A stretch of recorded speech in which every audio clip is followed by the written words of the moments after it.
The penthouse was unusually crowded for Christmas Eve, though that was exactly how Stephen preferred it. Control through visibility. Power through presence. I moved through the gathered men with practiced invisibility, refilling champagne flutes and clearing abandoned plates as the city glittered 40 stories below. Most of the catering staff had been sent home hours ago, leaving just 3 of us to service what Stephen called his annual audit, a gathering of his inner circle to settle accounts before the new year. 6 months. 6 months I'd worked events in Stephen's empire, and I still couldn't reconcile the man with his reputation. He was precise in ways that felt almost surgical, his movements economical, his words carefully rationed. I'd learned to read the micro-expressions that everyone else missed, the way his jaw would tighten a fraction when someone lied to him, the single finger tap against his glass that meant he was 3 seconds from ending a conversation permanently. I'd also learned, somewhere in the dangerous space between professionalism and obsession, that I was carrying something that could destroy him or save him, and I had no idea which. My hand trembled slightly as I touched the red box hidden in my service bag. The music box. Annabelle's music box. My grandmother's final request, delivered from her deathbed 6 months ago with hands that shook from more than just age. Find Stephen Cross. Give this to him. Tell him she forgave him. I'd spent half a year researching, tracking, confirming that the untouchable Mafia boss who now called himself Stephen was the same terrified 13-year-old boy who'd run from a burning apartment 23 years ago. Skyle. My supervisor's sharp whisper cut through my thoughts. Table 6 needs clearing. And stay out of sight. You know the rules. I knew the rules. Event staff were furniture. Useful, invisible, replaceable. We didn't make eye contact. We didn't speak unless spoken to. We certainly didn't approach Stephen's table uninvited. But tonight, I was going to break every single one. I'd rehearsed this moment 100 times in my apartment, standing in front of my mirror with a red box in my hands, practicing the words I'd say if he gave me 3 seconds before his men removed me. I'd imagined every possible outcome except the one I wanted most, that he'd understand, that the gift would matter, that forgiveness could reach across 2 decades of blood and concrete. My supervisor disappeared into the kitchen. Stephen sat at the head of the main table, surrounded by men whose expensive suits couldn't quite hide what they were. His dark hair was swept back with product, his neck tattoos just barely visible above his collar, a calculated display of controlled danger. He was listening to something his lieutenant was saying, his expression revealing nothing. This was it. The moment I'd been building toward since my grandmother pressed that box into my hands and made me promise. I lifted the red box from my bag, felt its weight, so small, so impossibly heavy. The satin ribbon caught the light from the Christmas tree nearby. Around me, the party continued its carefully choreographed dance of power and transaction. Glasses clinked. Low laughter rippled through groups of men who'd probably never laughed genuinely in their lives. I took 3 steps toward Stephen's table before anyone noticed. By the 4th step, conversations had started dying. By the 5th, his lieutenant's hand had moved inside his jacket. By the 6th, Stephen's eyes had found mine, and I understood why people feared him. There was no anger in that gaze, no curiosity, just a complete, calculating assessment that made me feel X-rayed down to my intentions. I stopped at the edge of his table. Every instinct screamed at me to run, to apologize, to set the box down and disappear. Instead, I met his eyes and held them. Mr. Cross. My voice was steadier than I'd expected. I have something for you. The room had gone completely silent now. Even the background music seemed to fade. I could feel 30 pairs of eyes on my back, could sense the violence coiled in the men around me, ready to spring at the slightest signal from him. Stephen's expression didn't change, but something shifted in his posture. A microscopic tension that suggested I'd surprised him by using his real name, the one he'd buried decades ago. His lieutenant moved forward. Sir, I'll remove. Stephen raised one finger. Just one. The lieutenant froze mid-step. Put it on the table.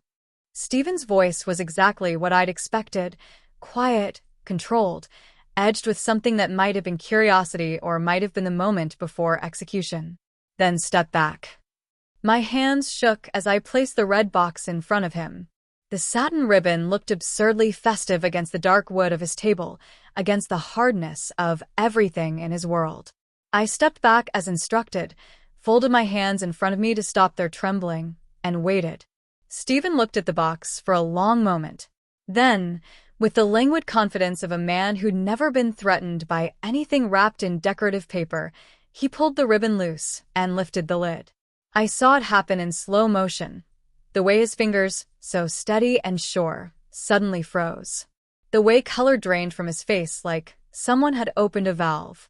The way his jaw clenched so hard, I could see the muscle jump beneath his skin. His hands began to shake. Actually shake. The room seemed to hold its collective breath as Stephen lifted the music box from the tissue paper. It was smaller than his palm, tarnished silver with a tiny ballerina frozen mid-pirouette. To anyone else, it was antique junk. To him, it was clearly a door to somewhere he'd locked and buried. He looked up at me, and I saw something I don't think anyone in this room had ever seen before. Fear. Raw, undisguised fear in the eyes of a man who'd built an empire on being unshakable. "How did you find this?" His voice cracked on the last word, not from anger, but from something breaking inside him. Before I could answer, before I could explain about my grandmother and Annabelle and the promise I'd carried for 6 months, Stephen's expression hardened into something that looked like armor sliding back into place. "Everyone out." The command was quiet but absolute. "Now." Before we find out why this music box shattered a Mafia boss, hit that subscribe button. Because what happens next in this penthouse? You won't believe it. Trust me. I wasn't supposed to be working Christmas Eve. The original plan had been to drive upstate to spend the holiday with my brother Tyler at his college apartment. Our first Christmas without our parents, trying to pretend that microwaved dinners and a plastic tree from CVS could feel like tradition. But then Marcus called at 6 in the morning, voice tight with the particular desperation of a man whose entire event staff had collectively decided that holiday pay wasn't worth serving champagne to men who might be carrying concealed weapons. "Double overtime," he'd said. "Triple if you can get there by 4. I'd looked at my bank account, specifically at the tuition payment due in January, and texted Tyler that I'd make it up to him. He'd sent back a thumbs up and a joke about having ramen for Christmas dinner. He was good at pretending things didn't hurt. We'd both gotten good at that after the accident. That's how I'd ended up at the Pellegrini Building service entrance at 3:47 p.m., pulling on the standard black uniform and tucking my hair into a neat bun that made me look even younger than 24. Marcus had handed me a champagne tray and a warning. "Stay invisible. These aren't regular corporate clients. You see something, you forget it immediately. You hear something, you were thinking about something else. Understood?" Idea understood. I'd been working events for Prestige Catering for 18 months, long enough to recognize the difference between a pharmaceutical company's holiday party and whatever this was. The men arriving in town cars with drivers who kept their engines running. The security team that swept the penthouse twice before guests arrived. The way everyone's jackets hung just slightly wrong over shoulder holsters. Stephen's people. Stephen's world. The world I'd been trying to infiltrate for 6 months. I'd started researching him the day after my grandmother died, when I'd finally gone through her things and found the music box wrapped in tissue paper at the bottom of her jewelry chest. The note with it had been written in her shaking handwriting, probably one of the last things she'd managed before the stroke. "Find Stephen Cross. The boy from the fire. Give him this. Tell him Annabelle forgave him." It had taken me 3 months just to confirm that Stephen Cross had become someone else entirely, someone who owned half the waterfront, whose name appeared in carefully worded news articles about alleged organized crime connections, whose business empire operated in the shadows between legal and lethal. Another 2 months to get hired by the one catering company that serviced his properties. 6 weeks of working random events before I'd finally gotten assigned to something he'd actually attend. I'd watched him from across ballrooms and conference rooms, memorizing the way he moved, the careful distance he maintained from everyone, the micro-expressions that played across his face when he thought no one was looking. I'd seen him lose his temper exactly once, a quiet, terrifying thing where his voice had dropped to barely above a whisper and a grown man had gone pale. I'd also seen the way he'd straightened a young server's crooked bow tie with surprising gentleness before a corporate event, the gesture so at odds with his reputation that I'd wondered if I'd imagined it. The more I watched, the more I understood that approaching him wasn't just risky, it was potentially suicidal. Men like Steven didn't get surprised. They certainly didn't get gifts from nobodies carrying secrets from their past. Every rational cell in my body had screamed at me to mail the music box anonymously, to leave it at one of his properties, to fulfill my grandmother's request without putting myself directly in his line of fire.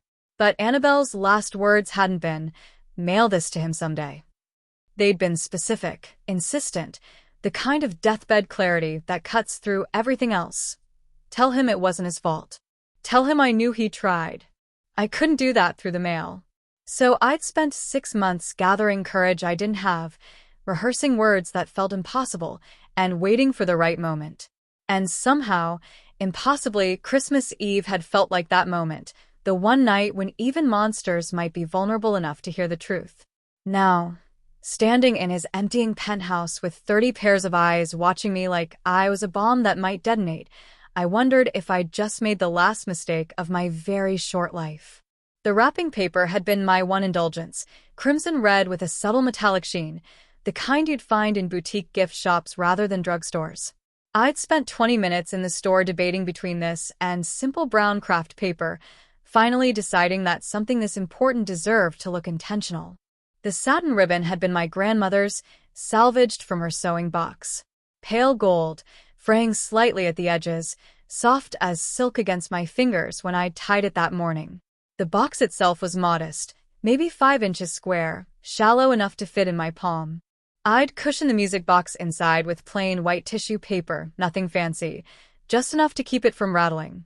The whole package probably cost less than one of the champagne bottles I'd been serving all evening, but wrapped and ribboned, it looked like it belonged here among the crystal and imported flowers. I'd opened it myself only once, 2 days after finding it in my grandmother's things. The music box had been wrapped so carefully, preserved with such obvious intention, that I'd known immediately it mattered. The tarnished silver had caught the afternoon light in my apartment, revealing decades of oxidation that no amount of polishing could fully erase. It was old-fashioned in a way that suggested another era entirely pre-war, maybe earlier, the kind of craftsmanship that didn't exist anymore. The ballerina stood frozen on her spring mechanism, no bigger than my thumb. Her paint had faded until she was more suggestion than detail, her tutu a ghost of pink, her raised arms barely visible against the silver. She was suspended mid-pirouette, forever caught in that moment between movements, that split second of perfect balance before the next turn. The winding key was still attached to the bottom, surprisingly intact. I turned it 3 rotations that day in my apartment, just enough to hear the melody, a thin, tinny version of Tchaikovsky's Dance of the Sugar Plum Fairy that had made my chest ache with its fragility. The sound had been exactly what you'd expect from something so old and small, distant, haunting, the kind of music that belonged to memory rather than present moment. To anyone else, it was junk, antique store filler, the kind of thing you'd find in an estate sale box marked $5 or best offer. The silver was too tarnished to be valuable, the mechanism too old to be reliable, the whole piece too worn to be collectible. My roommate had glanced at it and asked if I was planning to sell it on eBay. But when I'd read my grandmother's note, when I'd started researching Stephen Cross and found the archived news articles about the fire, the grainy photograph of a burning apartment building, the brief mention of 2 children, one confirmed dead, one missing, I'd understood that this wasn't junk at all. This was evidence. Proof of a life before, of a little girl who'd loved pretty things, of a moment when Stephen had been someone's brother instead of someone's nightmare. The news articles had been sparse, the kind of tragedy that barely made page 6. Fire claims life of local girl, brother missing. Annabelle Cross, age 8, died 2 weeks after being pulled from the blaze. Brother Stephen, age 13, never found. Father had died in the fire. Arson suspected, but never proven. I traced the timeline backward from there, matched it to my grandmother's nursing records from County General, confirmed what I'd already suspected. She'd been the night nurse who'd stayed with Annabelle during those final 2 weeks. The one who'd listened to a dying child ask for her brother. The one who'd taken possession of the music box that had somehow survived the flames, clutched so tightly in Annabelle's hands that they'd had to wait until she finally let go. My grandmother had kept it for 23 years. Had written Stephen's name on an envelope she'd never sent. Had waited her entire life to return something that belonged to a ghost. Now it sat on Stephen's table, ordinary red wrapping rendered extraordinary by the way his hands had frozen at the sight of it. The way color had drained from his face. The way his carefully constructed armor had cracked just enough for me to see the 13-year-old boy still trapped inside. He lifted it from the tissue paper with hands that trembled visibly now, all pretense of control abandoned. The tarnished silver caught the Christmas lights, the ballerina's faded form barely visible in his palm. To anyone watching, it must have looked absurd, this powerful man undone by a child's toy. But I saw what they couldn't, a door opening to a past he'd buried so deep he'd forgotten it had ever existed. And the terrifying possibility that some doors, once opened, can never be closed again. I saw it happen in the space between heartbeats, the way recognition hit him like a physical blow. His entire body went rigid, spine straightening as though someone had shoved ice down his back. The music box sat in his palm, small and tarnished and impossibly heavy, and Stephen stared at it the way you'd stare at a ghost materializing in front of you. Color drained from his face, so quickly, I thought he might pass out. The warm tan of his skin went ashen, then gray, until he looked like something carved from stone. His jaw clenched with such force I could see the muscle jumping beneath his ear, see the tendons in his neck standing out like cables under tension. Then his hands started to shake. Not a tremor. Not a subtle quiver that could be explained away or hidden. An actual, visible shake that made the ballerina inside the music box tremble on her spring. These were hands I'd watched remain perfectly steady while signing documents that probably condemned men to death. Hands that had gripped champagne flutes and lit cigarettes and adjusted cufflinks with the precise control of someone who'd mastered every micromovement of his body. Now they shook like he was coming apart from the inside out. The room noticed immediately. Conversations didn't just pause, they died mid-word, leaving a silence so complete I could hear the soft hum of the heating system. 30 men who'd spent the evening pretending to be civilized suddenly remembered what they really were, their postures shifting from relaxed to alert in perfect synchronization. His lieutenant, a thick-necked man with silver at his temples who'd been standing 3 feet behind Stephen's chair all evening, moved forward with the fluid grace of someone trained for violence. His hand disappeared inside his jacket, fingers no doubt closing around a weapon I couldn't see but absolutely believed existed. "Sir." The word was barely a whisper, but it carried the weight of a question. "What's the threat? Who do I eliminate?" Stephen's hand came up, just one hand, the left one, while the right continued to shake around the music box. He didn't look at his lieutenant, didn't acknowledge the room full of tension coiling tighter by the second. Just raised his hand in a gesture that was somehow both casual and absolute. The lieutenant froze mid-step. His hand remained inside his jacket, but he stopped moving forward, stopped reaching for whatever solution he'd been preparing to implement. Around the room, I felt rather than saw other men settle back, their own hands moving away from their own weapons, their bodies responding to a command that had never been verbally issued. The power dynamic was fracturing in real time, the careful hierarchy that governed Stephen's world cracking like ice over deep water. These men had probably seen him angry, had maybe even seen him kill, but I'd bet everything I owned they'd never seen him vulnerable. Never seen his hands shake. Never seen fear. And there was fear now, unmistakable, undisguised fear when Stephen finally looked up at me. His eyes, which had assessed me with such cold calculation when I'd approached his table, were now wide and almost wild. Not the calculated wariness of a predator sensing a trap, but something rawer and more primitive. The kind of fear that bypasses the rational brain entirely and goes straight to the animal core. For a moment, we just stared at each other across 3 feet of space that felt like miles. Me, frozen in place with my hands folded in front of me to hide their own trembling. Him, A man who controlled an empire through violence and fear, reduced to shocked silence by a 5-inch square of tarnished silver. His lips parted. Closed. Parted again. When he finally spoke, his voice came out strangled, barely recognizable as the smooth baritone that had been issuing commands all evening. How did you find this? For words. For words that confirmed everything I'd suspected about what this music box meant, about the boy he'd been before he'd become this. For words that weren't a question so much as an accusation, a plea, a confession of something I didn't fully understand yet, but could feel radiating off him in waves. I opened my mouth to answer, to explain about my grandmother, about Annabelle, about the promise I'd made, but Stephen's expression suddenly hardened. I watched him drag his armor back into place with visible effort, watched him reconstruct the mask even as his hands continued their betraying shake. Everyone out. His voice was quiet, controlled, deadly. Now. The command hung in the air like a blade suspended over all our heads. For 3 full seconds, nobody moved. Stephen's men stood frozen in various states of alertness, champagne flutes still in hand, conversations abandoned mid-sentence, their bodies caught between the instinct to protect and the absolute authority in his voice. His lieutenant broke the silence first. "Sir, we should." "Out." Stephen didn't raise his voice. Didn't need to. The single word carried the weight of finality, of a decision made and not open for discussion. "All of you, wait in the cars."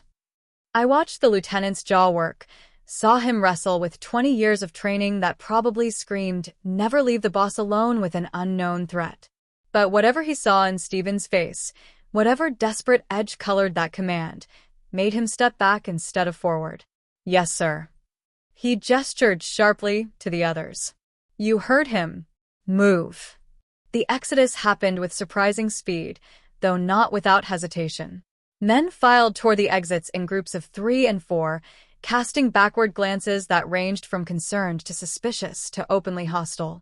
Several looked at me with expressions that promised future consequences. One older man with gray at his temples paused at the door, turned back as if to speak, then thought better of it when Stephen's eyes cut toward him. The catering staff went next, Marcus practically dragging my co-worker Julie toward the service entrance, her eyes wide with the kind of fear that came from understanding she'd just witnessed something significant. Marcus caught my eye as they left, his expression a mixture of confusion and warning.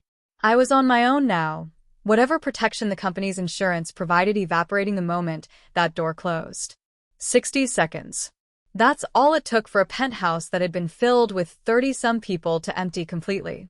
The silence that followed their departure was so complete I could hear the soft mechanical hum of the Christmas tree lights, the distant sound of traffic 40 stories below, my own heartbeat pounding in my ears. Stephen hadn't moved. He still sat at the head of the table, the music box cradled in his hands like something that might explode. But now there was no audience, no empire watching, no performance to maintain. The mask he'd pulled back into place after his initial shock was slipping again, revealing something underneath that looked almost like pain. The intimacy was suffocating. In a room full of people, I'd been invisible, just another server in black, easily dismissed, easily forgotten. Now, alone with him in this vast space decorated with Christmas lights and expensive flowers, I felt nakedly visible, exposed. The 40-story height that had seemed glamorous earlier now felt like isolation, like being trapped on an island in the sky with a man who could destroy me with a phone call. Power became personal.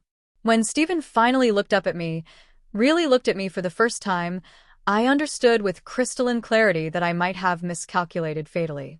I'd imagined this moment 100 times. The approach, the gift, the recognition, but always with witnesses present. Always with the safety of other people, other eyes, the thin protection of public scrutiny. Now there was nothing between us but air and silence, and the truth I'd carried for 6 months. He set the music box down carefully on the table, his hands finally steady again through what looked like sheer force of will. When he stood, the movement was fluid, controlled, predatory. He wasn't tall, maybe 5'11", but something about the way he carried himself made the space around him feel compressed, dangerous. Seat. He gestured to the chair across from him. It wasn't a request. I sat, my legs grateful for the support they'd been threatening to deny me. The chair was still warm from whoever had occupied it during dinner, the table in front of me littered with the debris of the evening, empty glasses, abandoned plates, a wine bottle with perhaps 2 inches left in the bottom. Stephen remained standing, and I understood this was intentional. Height as power. Position as control. He moved to the windows, his back to me, silhouetted against the city lights spread out below like scattered diamonds. When he spoke again, his voice was perfectly calm, perfectly controlled, perfectly terrifying. You have 60 seconds to tell me who sent you. Use them wisely. Nobody sent me. My voice came out steadier than I felt. My grandmother died 6 months ago. She left me the music box with instructions to find you and your grandmother. He turned from the window, and the look on his face made me stop mid-sentence. You expect me to believe that someone's grandmother just happened to have something from a fire 23 years ago? That she just happened to know my real name? That you just happened to get hired by the one catering company that services my properties? He moved toward me, not quickly, but with the deliberate pace of someone who had all the time in the world and knew it. Let's try this again. Who? Sent.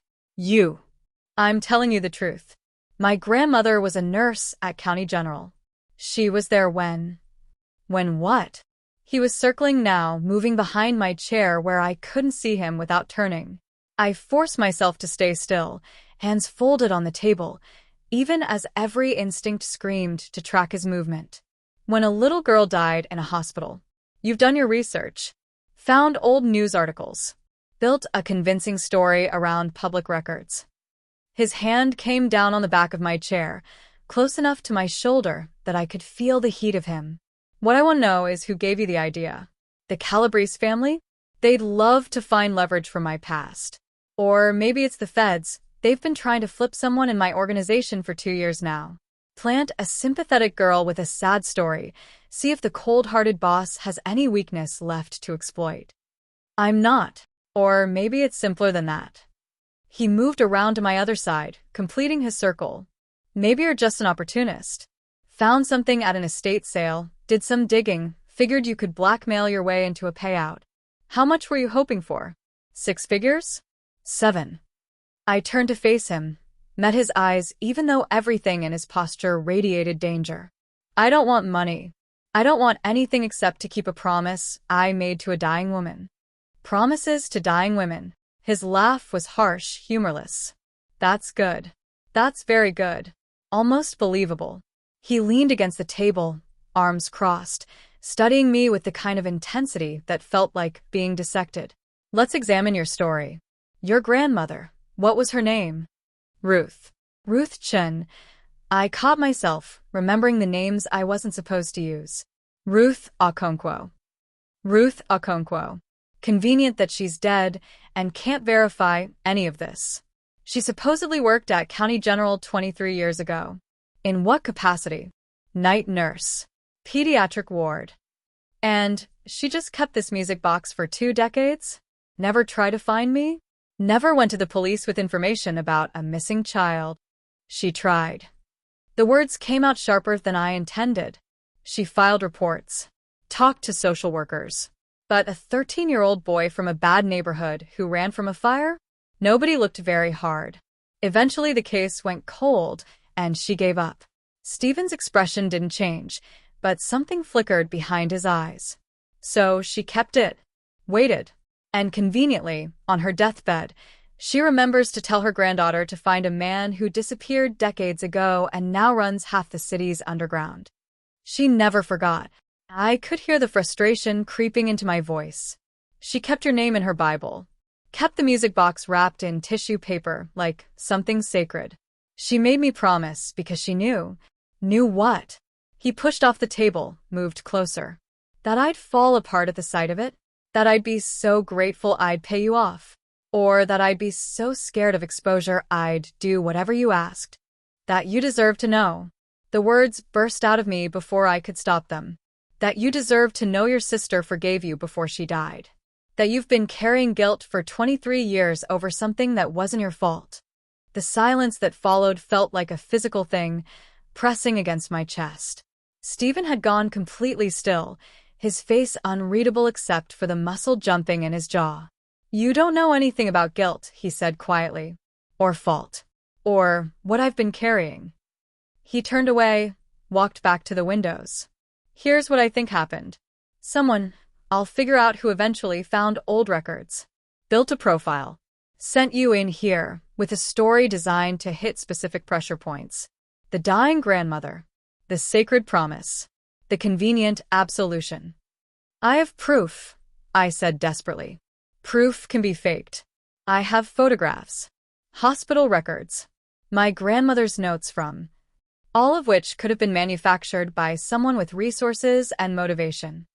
He looked at me over his shoulder, and for a moment, I saw something almost like pleading in his eyes. Like he wanted to believe me but couldn't afford to.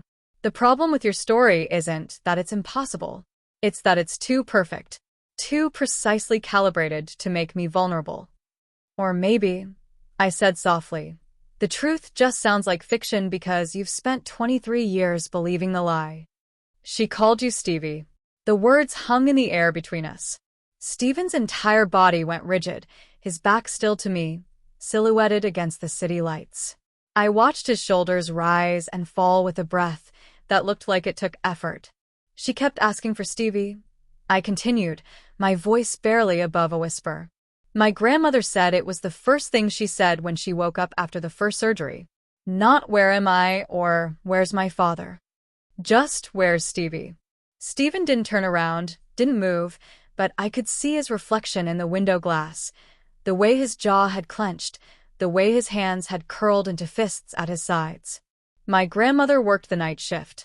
She was there for all of it, the 14 days between when they pulled Annabelle from the fire and when she finally... I had to pause, steady my voice. She said Annabelle was the bravest person she'd ever met. 8 years old, and she never complained about the pain, never cried during the dressing changes. She just kept asking about you. Stop. His voice was raw, barely recognizable. She kept saying, tell him it's not his fault. Over and over, especially toward the end when my grandmother knew she wasn't going to make it. Tell Stevie it's not his fault. Tell him I knew he tried. Stephen's reflection in the window showed his eyes closing, his head dropping forward. How could you possibly know that? Because my grandmother wrote it down. I reached slowly into my pocket, pulled out the folded papers I'd been carrying for 6 months. She kept a journal. Not official records, personal notes about patients who affected her. Annabelle she was special. I stood carefully, moved toward him with the papers extended. He still didn't turn, so I set them on the window ledge beside him and stepped back. She wrote about the music box. I continued. How Annabelle clutched it so tightly they had to wait until she fell asleep to clean her hands. How she'd wind it up whenever the pain got bad and watch the ballerina spin. My grandmother asked her once why it was so important. Stephen's hand reached out, touched the papers, but didn't pick them up. Annabelle said it was the last birthday present you'd given her. That you'd saved up for 3 months from odd jobs to buy it from a pawn shop. That you'd told her ballerinas were the bravest people in the world because they made falling look like flying. I heard the breath catch in his throat, saw his shoulders shake once before he controlled them. 2 days before she died, my grandmother asked if there was anything she wanted her to do. Any message she wanted delivered. Annabelle made her promise, made her swear on the Bible, that if she ever found you, she'd tell you 3 things. Stephen finally turned, and the look on his face nearly broke me. All the armor was gone, stripped away, leaving only raw grief and something that looked like hope wrapped in terror. What 3 things? His voice was barely audible. That she loved you. That she knew you tried to save her. She remembered you screaming her name, trying to reach her through the flames. And that the fire wasn't your fault. I took a breath. She said your father knocked over the space heater during one of his rages. She saw it happen. She wanted you to know you didn't cause it, that you didn't kill her by running, that she survived long enough to make sure someone would tell you the truth. Stephen's hand gripped the window ledge like it was the only thing keeping him upright. She was 8 years old. She was 8, and she was worried about me. She was your sister, I said softly. She loved you. He picked up the papers with shaking hands, unfolded them, stared at my grandmother's careful handwriting. I watched him read, saw his eyes track across the words, saw the moment he found Annabelle's name, her words, the description of the music box. The last entry, I said quietly, the night she died, my grandmother wrote that Annabelle wound up the music box one final time. She said, "When Stevie finds me, I want to be dancing." She fell asleep to that melody. She never woke up. Stephen's knees buckled. He caught himself against the window, the papers crushed in his fist, his whole body shaking with sobs he was trying desperately to contain. 23 years of grief, of guilt, of carefully constructed armor, all of it crumbling in the space between one breath and the next. I stayed where I was, giving him distance, giving him privacy for a breakdown I suspected no one had witnessed in decades. The music box sat on the table behind us, the ballerina frozen in her eternal pirouette, waiting for someone to wind her key and let her dance again. Stories like this, about guilt, forgiveness, and second chances, these are the ones that stay with us. If this is hitting you the way it's hitting me, drop a comment and let me know. And subscribe so you never miss another story that makes you feel something real. The apartment had always smelled like cheap vodka and desperation, but that night it reeked of something sharper, his father's rage mixed with the kerosene from the space heater they'd been using because the landlord had cut the heat again.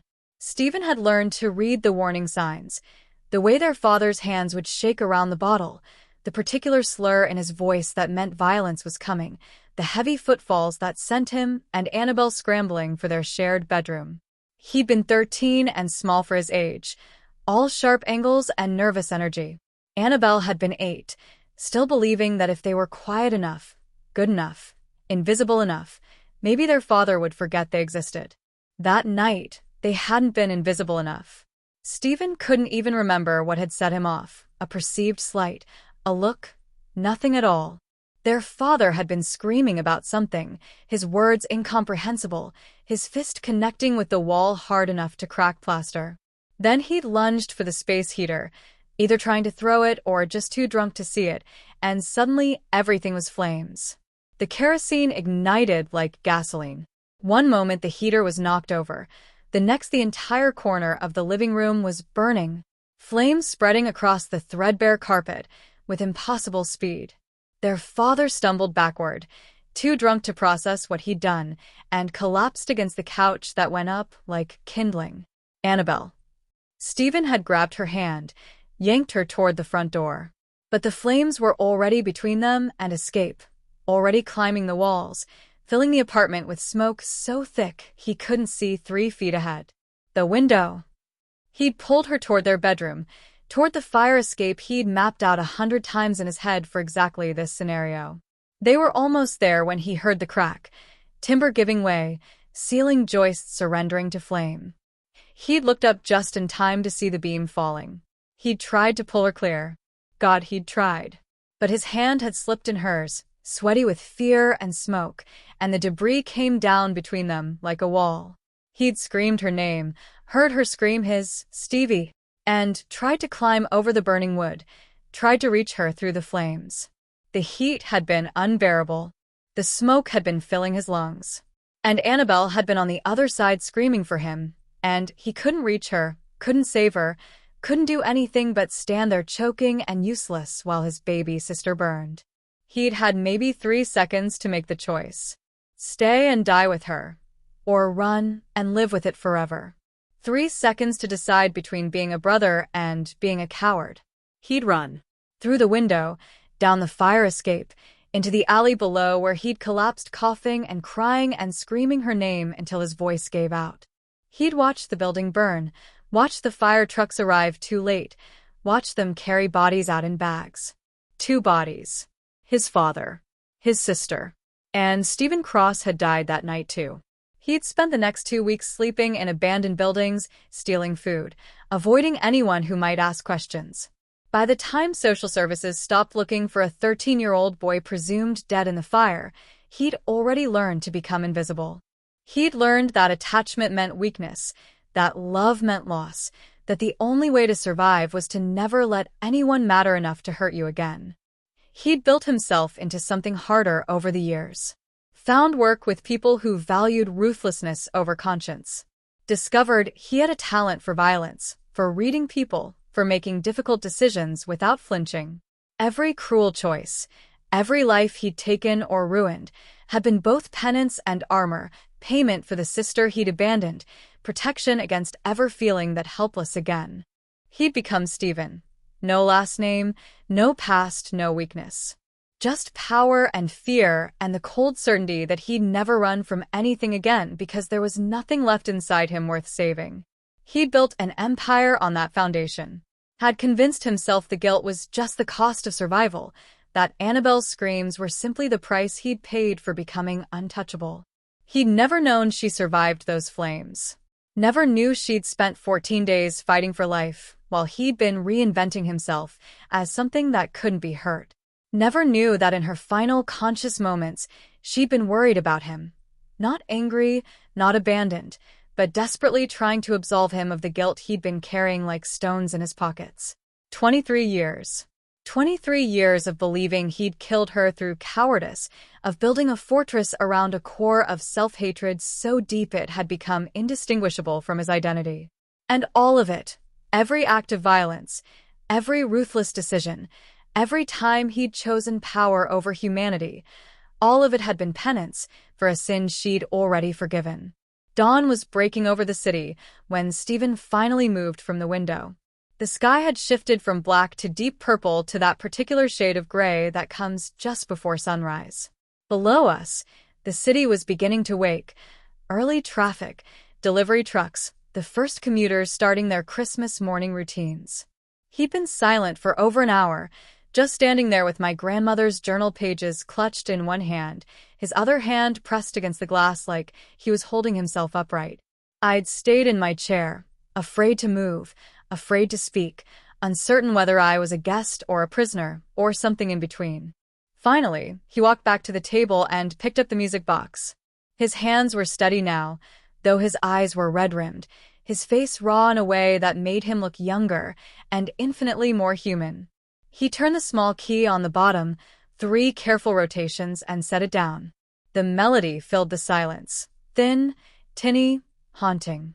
Tchaikovsky filtered through decades and tarnish and loss. The ballerina began to spin on her spring, her faded pink tutu catching the early morning light, her raised arms frozen in that eternal moment of grace. Steven watched her turn, his expression unreadable. She really said that? His voice was hoarse, scraped raw. That it wasn't my fault? She did. I kept my own voice soft, careful.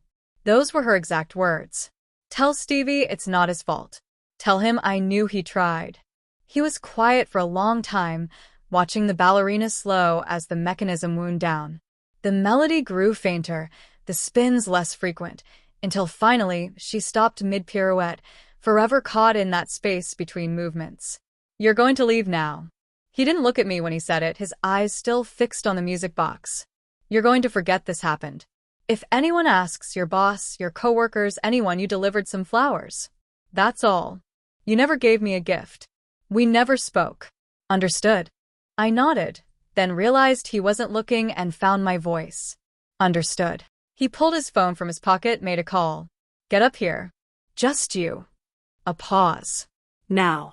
His lieutenant appeared less than 2 minutes later, entering cautiously, his eyes scanning the room for threats before settling on his boss with barely concealed concern. Steven's back was still to both of us, his posture rigid. The woman works for Prestige Catering. Find out who's handling her brother's college tuition. Steven's voice had shifted back into command mode, though something in it still sounded fragile. Pay it off. All of it. Set up a trust fund. Full ride through graduate school, if he wants it. Anonymous donor. Sir. She's going to need a new job. Something legitimate. Far from here. I don't care what. Somewhere she can use whatever education she has without. He paused. without being invisible. And I want protection on her. Permanent. Discreet. Nothing that touches her directly, but if anyone even looks at her wrong, I want to know about it. His lieutenant's eyes flicked to me, calculating, assessing. Should I ask why? No. Understood. He waited, but Stephen didn't elaborate. Anything else? Make sure she gets home safely. Then, I don't want to be disturbed. Cancel everything for today. The lieutenant nodded, gestured for me to follow him. I stood on shaking legs, picked up my bag, started toward the door. At the threshold, I turned back. Mr. Cross. Don't. He still hadn't turned around. Don't thank me. Don't mistake this for kindness or sentiment or whatever you're thinking. You gave me something I can't return. Something I didn't ask for. This is just settling the debt. Making sure we're even. We're not even, I said quietly. What you lost, what you've carried. Nothing I did tonight makes that even. Then consider it payment for your silence. His voice was harder now, defensive. You never speak of this. To anyone. Ever. That's the price of my generosity. I nodded, even though he couldn't see it. Merry Christmas, Stephen. He flinched at the use of his first name, his shoulders tensing. But he didn't correct me, didn't respond. I left him there, silhouetted against the dawn, and followed his lieutenant to the elevator. The last thing I saw before the doors closed was Stephen reaching for the music box, winding the key again with hands that had finally stopped shaking.